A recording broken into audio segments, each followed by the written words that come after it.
Yo, with the way women are dressing nowadays, lingerie not even special no more because like shorties be wearing it with like jeans and sneakers on. So at first, you kind of have to question a bunch of things. One of them being, now that one's more of a personal question, but what else are we going to really use to spice up the bedroom? Because lingerie was like a special thing for people in the bedroom. It was like how you knew that you're gonna get it good that night from shorty. But right now, is pretty much what they're wearing to a night out or like a brunch thingy, and it's become such a normality that the idea of lingerie is kind of gone through the window. Because, no whatever, like, I've never really been the biggest fan of lingerie because you're pretty much just covering the same thing I want to see when it's completely naked. But there's someone who looks at lingerie and is like, oh, I am getting it good tonight. And there's someone else who's wearing lingerie like, yo, my man is not going to know what hit him tonight. But now your man will probably go out. Your man probably went for brunch at Milan or at 1824, some shit. And for some reason, now they look at your lingerie and in their head, they're just thinking about the other babe they saw with them latex straps as a top and a latex skirt. And they're like, maybe I should have hit on her.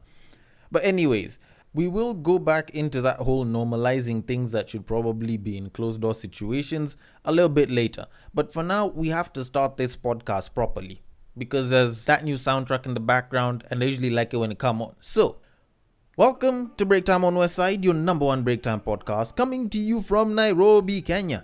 The man on the mic is a man who achieves his cardio through running his mouth. He is also a man who does not believe that Beyonce should have been called Mama Africa because clearly when this whole SARS thing was happening, she ain't said shit. The man on the mic is none other than I, Sir Denver B. The show is Tweetstreet, the show that takes a deep dive into Twitter, pulls up a bunch of tweets from the past 7 days, breaks them down into something that y'all should probably understand and think about, and we give it back to you. Now you know how it is, the rules is pretty simple. You go, you see a tweet, you think it's something that we should probably talk about and break down, you send it to the Twitter handle at Bagaka the D, B in the DR capital. I will get it in my DMs, I will break it down for you here. If you feel like sending it to my IG DMs is a little bit easier, then at Breaktime on Westside is where you should send it to. And if you still use Facebook and you want to send it through there, then Breaktime on Westside is the page. Now, I just want to brush over the whole Beyonce thing a little bit quickly.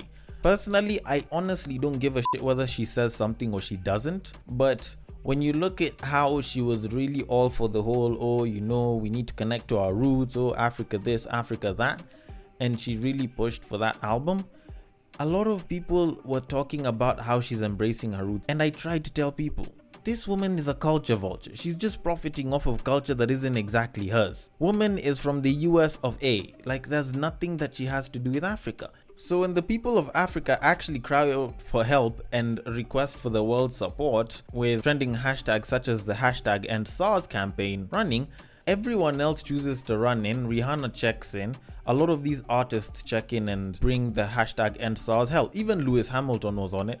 But where the f was Beyonce? I don't expect her to constantly come out and speak on social issues like this all the time, but for someone who is supposedly trying to uplift the African culture, she's not really giving much of a damn about Africa. But anyways, that aside, we need to get to the tweets because I cannot keep singing about this woman. So, on to the first tweet. High maintenance women and the men who hate them. You don't hate high maintenance women. You hate the fact that you lack the resources and tools to perform the maintenance. You hate the fact that you lack the discernment and discipline to choose women who fit your budget. The greater the value, the greater the cost or burden. There is often a lofty price to pay for the luxury, access, and performance that you desire. The price may be in the form of time, respect, adoration, attention, concern, knowledge, and or money. You don't hate high maintenance women. You hate the perceived inconvenience and cost. You hate having to move beyond copy and paste messages, treating women as if lived up to the negative stereotypes that women-hating men have perpetuated. Let me make it simple. A Rolls Royce and a Hoopty are both high-maintenance machines. Most likely you choose wrong and were bamboozled into paying Rolls Royce prices for Hoopty and are now jaded.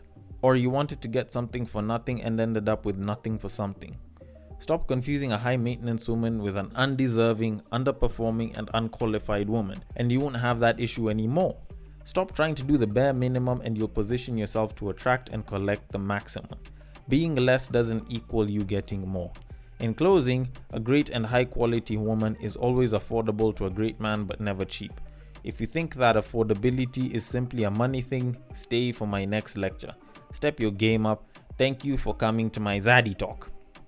Well, in this episode of men who will bash other men so that they can get women's favor, we have this nigga, because this was a man who actually wrote this. Now, I personally think that this guy has confused the idea of a high maintenance woman with that of a high value woman. And for those of y'all that listen to Battle of the Sexes, which if you didn't, just go back and listen, it was this episode from this same week, I did kind of break down the whole idea of the high value woman and why it is people have sort of taken it and have sort of ruined the whole idea behind it. Because to some level, the way I think about it right now, at least, it seems like people took the idea of the high value man and they took the requirements that men wanted, or at least most men have spoken of, and they turned that into the idea of the high value woman. Now, worse still, this guy decided to take the idea of the high value woman and merge it with the idea of the high maintenance woman. Now, because us guys have existed for eons and eons, calling high maintenance women, as well as things like, gold diggers, we can clearly discern for ourselves as men what a high maintenance woman is. So why the hell are you redefining it for us as if we can't define it for ourselves? We know for a fact that a high maintenance woman genuinely costs a lot to maintain. So it could be Birkin bags, it could be just drinks, it could be eating out all the time. It could be the dents to the bank account. It could be a girlfriend allowance. It could be any one of those things. But mostly it's based off of money. Sometimes it can be based off of other things such as time. But now that's when you get into the idea of a demanding woman. She's quite demanding of you. So it's not necessarily money, but it's things such as time, your affection, your sense of protection, and all those other things. So there's a high maintenance woman, there's a highly demanding woman, and then now there's a high value woman.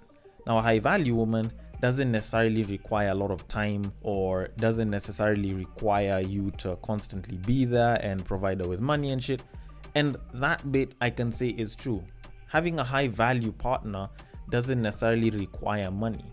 And the way this guy is making it sound, it's like you have to be doing the most for you to have a high value partner.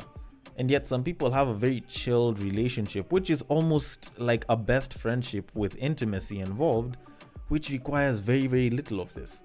So it's like they don't need to spend that much time together. They don't need to spend that much money.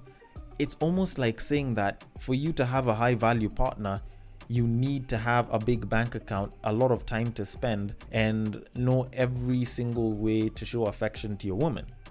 Which, let's be honest, is frankly bullshit. Which is why I say, stop listening to advice and calling it advice simply because it sounds good to your ears. Critique that advice, make sure it sounds as real as possible, and then you can call it advice and probably implement it. Don't follow some guy that's trying to seek the approval of women is gonna try and give you. This is literally just advice that's supposedly supposed to make women happy. Anyways, let me move on to the next tweet. It's funny how men be like, haha, I'm nasty AF by the way. And when I'm like, oh for real, what's the nastiest thing you've done? They're usually like, I've had a threesome. Wow. Yeah, you remember when I was saying that we need to get back to that whole normalizing things that should be in closed rooms type of thing that I was talking about earlier? Yep, this is about time we actually do talk about it. This necessarily isn't about, guys being nasty, but it's just how things have been normalized to a level where things that would have been called nasty 10, 15, 20 years ago are being looked at as a normality in like the sex game and shit. Because if you told someone in the 70s that, you gave someone head or, you licked their balls, you'd be looked at as nasty. And this is to the shorties. Like to niggas, going down on a babe, probably, I'm guessing, like this is just a probably, could have been looked at as nasty. If you look at the 2000s, I'm guessing eating ass was considered nasty. Right now, it's becoming a bit more of like a normality for some people, but well, luckily it's still an acquired taste. And I'm kind of looking at it right now. Threesomes back in the day, like threesomes 10, 15, 20 years ago, them shits were mad. You do one of those, like you feel like you were king. Because that's, I don't know if I can call it nasty per se, but it was like on its own level. But this year alone, I know guys who've had more threesomes than, most of the other people I know who's supposedly gotten laid. So the idea of going outside the typical quote unquote vanilla sex is becoming a normality. So there's a lot that isn't considered nasty, because when you make society open to the idea that ABCD can be good, yet it was probably considered nasty previously, it kind of becomes a normality. And once it becomes a normality, it's no longer considered nasty. Back in the day, banging someone was like, I don't know, it wasn't that much of a normality. People never used to talk about it as much. But at this point in time, there's like high school people that are busy doing group sex and orgies and recording it on video and posting it up online. So there's a lot that's not as nasty. If you think about the idea of the threesome and the fact that it used to be considered like on its own level, nowadays it's a formality.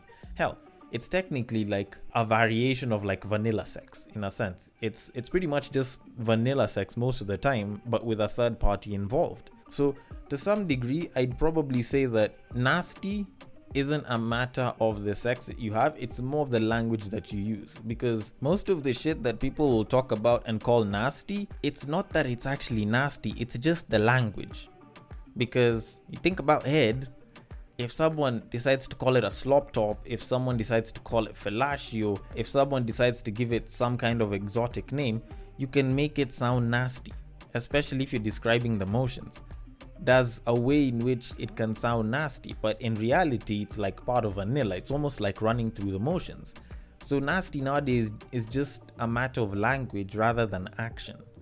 So I don't know, like I think most people nowadays just do shit vanilla, but it's the language that'll make it sound nasty.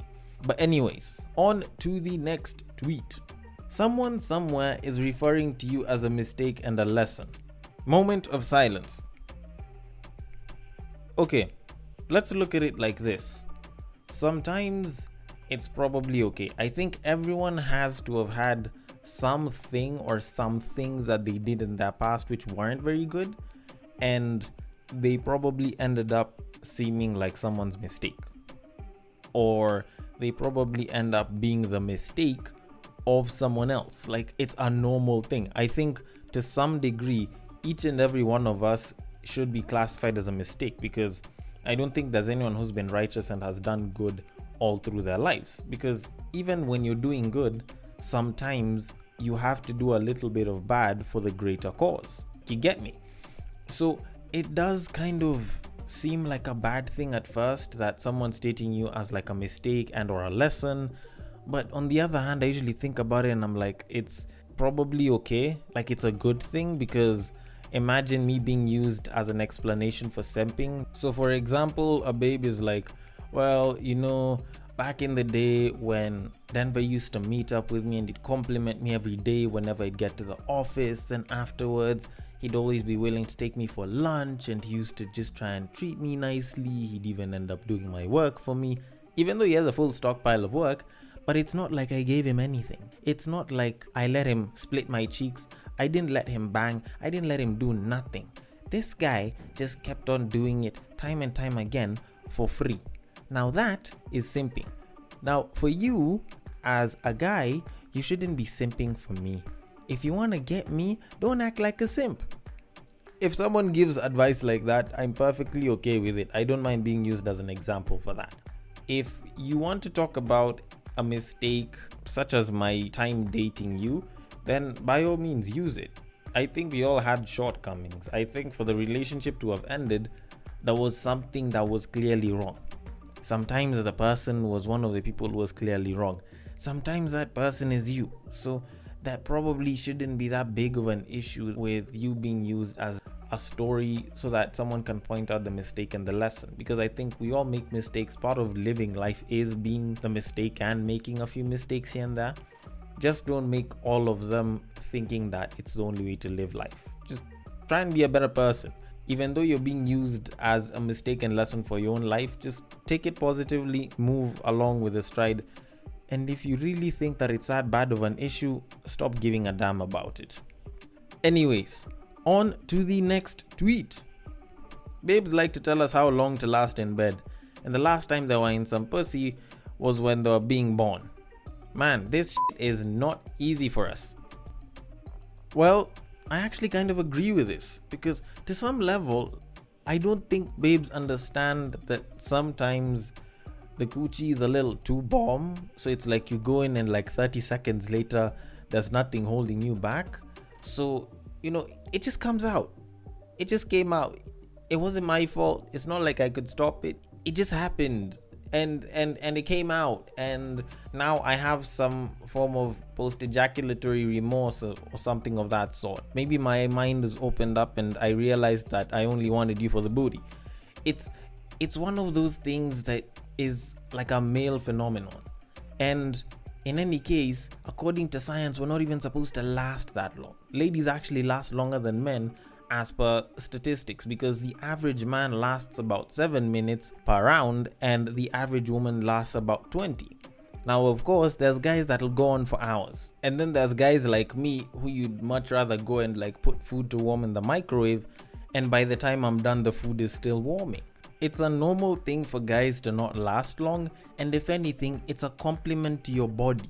It means that you have the performance and the skill, the coochie, and probably the looks to defy the odds with a man's sausage.